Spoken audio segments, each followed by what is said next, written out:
जय जिनेन्द्र शाह। सब्जेक्ट है संवर और निर्जरा। संवर पूर्वक निर्जरा हो रही है या नहीं, या बंध पूर्वक निर्जरा हो रही है, उसी को डिटेल में हम समझते आ रहे हैं।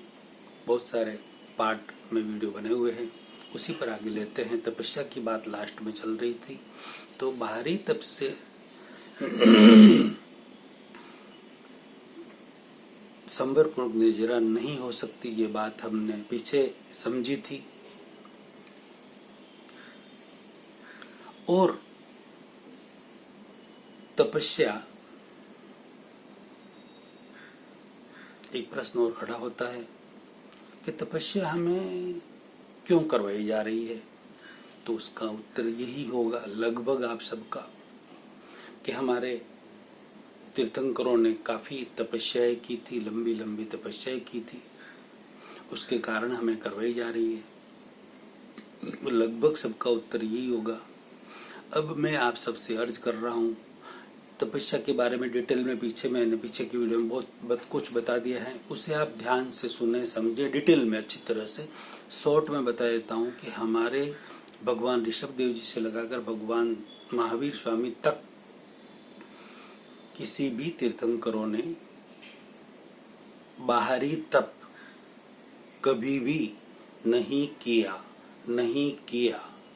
आपने सही सुना, कभी भी कोई भी तप कभी नहीं किया। जैसे भगवान ऋषभ देव जी के नाम से आज वृषि तप किया जा रहा है, करवाया जा रहा है, उसकी प्रेरणा दी जा रही है। तो भगवान ऋषभ देव जी का पूर्व का जो कर्म था, बेलों के मुंह पर जो जाली बांधी थी, रात को खोलना भूल गए थे, 13 घंटा और कुछ मिनट तक वो बेल घास नहीं खा सके, पानी नहीं पी सके, तो उस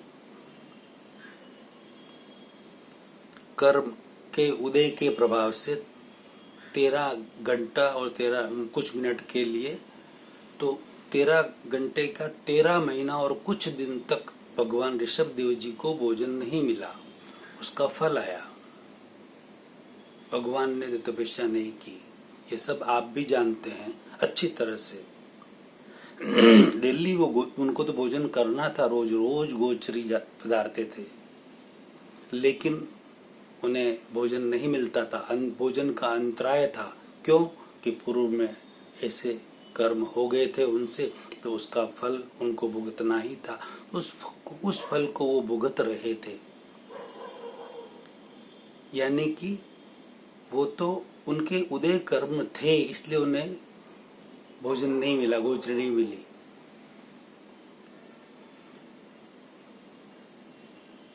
चंदन बाला के नाम से प्रेरणा दी जाती है। चंदन बाला ने तेला किया,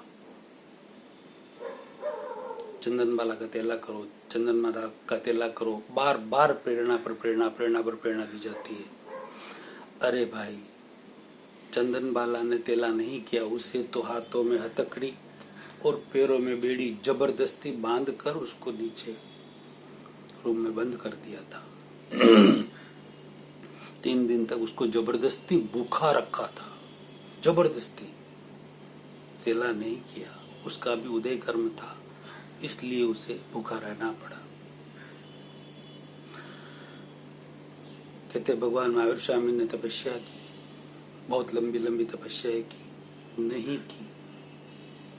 उनके ही उदय कर्म के कारण उन्हें जब जब भोजन नहीं मिला तब तक उन्होंने भोजन नहीं किया, और जब जब उन्हें भोजन मिला तब उन्होंने भोजन किया। वो अपने उदय कर्म की प्रेरणा के सहज प्रेरणा से अपने आप को, जैसे एक नदी है बह रही, उसमें बहा रहे थे, यानी कि जीवन जो चल रहा था, बह रहा था, उदय कर्म की प्रेरणा के अनुसार वो सब कुछ हो रहा था। तपस्या, बाहरी व्यक्तियों को लग रहा था कि तपस्या कर रहे हैं, मगर तपस्या वो नहीं कर रहे थे, उदय कर्म के अनुसार वो चल रहे थे। सहजा सहज उदय कर्म की प्रेरणा उनको मिल रही थी, उसके अनुसार ही वो चल रहे थे। निश्चय नय की दृष्टि से भगवान ऋषभ से लगाकर भगवान महावीर स्वामी तक किसी भी तीर्थंकरों ने किसी भी तरह की इस तरह का बाहरी तप तपस्या कभी भी नहीं की और न किसी से करवाई। तो भला हमसे वो क्यों करवाएंगे? ये तो पीछे के आचार्यों ने, सबकी बात नहीं कर रहा, पीछे के आचार्यों की देन है। ये तपस्या बहुत सारी अलग अलग तरीके से खड़ी कर दी है और करवा रहे हैं। बहुत डिटेल में मैंने अच्छी तरह से समझाया है, पीछे की वीडियो आप जरूर देखें। शॉर्ट में हो गई बात ये तो तपस्या से संबरपूर्वक निर्जरा नहीं होती, 100% नहीं होती, और उससे कोई कर्मों का बंधन भी नहीं कटता। जैसे कहते हैं ना, कर्म चूर तप, कर्मों का चूरा कर देते हैं, नहीं होता, कुछ भी नहीं होता कर्मों का। तो कर्मों का चूरा करने के लिए, दोषों को मिटाने के लिए, पापों को नष्ट करने के लिए प्रायश्चित, आलोचना, पछतावा, पश्चाताप, प्रतिक्रमण और प्रत्याख्यान की जरूरत है। कर्मों का चूरा करने के लिए समता की, संभाव की और संयम की जरूरत है, बाकी नहीं हो सकता। कितना भी कुछ भी धर्म ज्ञान कर ले, कर्म नहीं कट सकते, संबरपूर्वक निर्जरा नहीं हो सकती। संबर रहित ही निर्जरा ही हो रही है, बंद सहित निर्जरा ही हो रही है, हर समय बंद हो ही रहा है। टंकी के पानी को नल खोल दिया, अब खाली उसको टंकी खाली करने के लिए क्या करना? कुछ नहीं करना, नल खोल दिया, वो खाली हो जाएगी अपने आप। यानी कि जब खाली हो जाएगी तब व्यक्ति की, जैसे चालू किया उस समय जब व्यक्ति का जन्म हुआ और खाली हो गई, यानी कि वो सारे कर्म उदय में आकर पूरे हो गए, व्यक्ति की मृत्यु हो गई, हो गया पूरा, कुछ भी नहीं करना पड़ता, अपने आप होता है वो सब कुछ।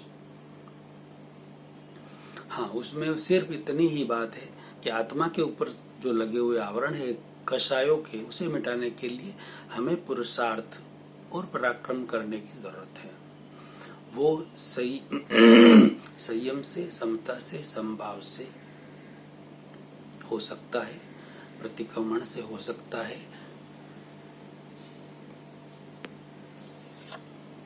प्रतिक्रमण से हो सकता है।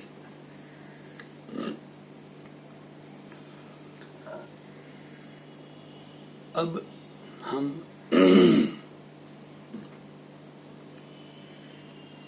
आते हैं जप पर, तप पर, स्वाध्याय पर, आराधना पर, उपासना पर। तो जप, तप, आराधना, वगैरह, उपासना, भक्ति करना, ये सब करने से क्या प्रश्न संबरपूर्वक निर्जरा होती है? कोई मोबाइल में थोड़ी सी कुछ कमी आ रही है तो ये वीडियो मैं यहीं पूरा कर रहा हूँ। अगले वीडियो में इसको, भक्ति को लेते हैं। जय जिनेंद्र साहब। वीडियो जरूर शेयर करें, अनुमोदना का पुण्य कमाएं।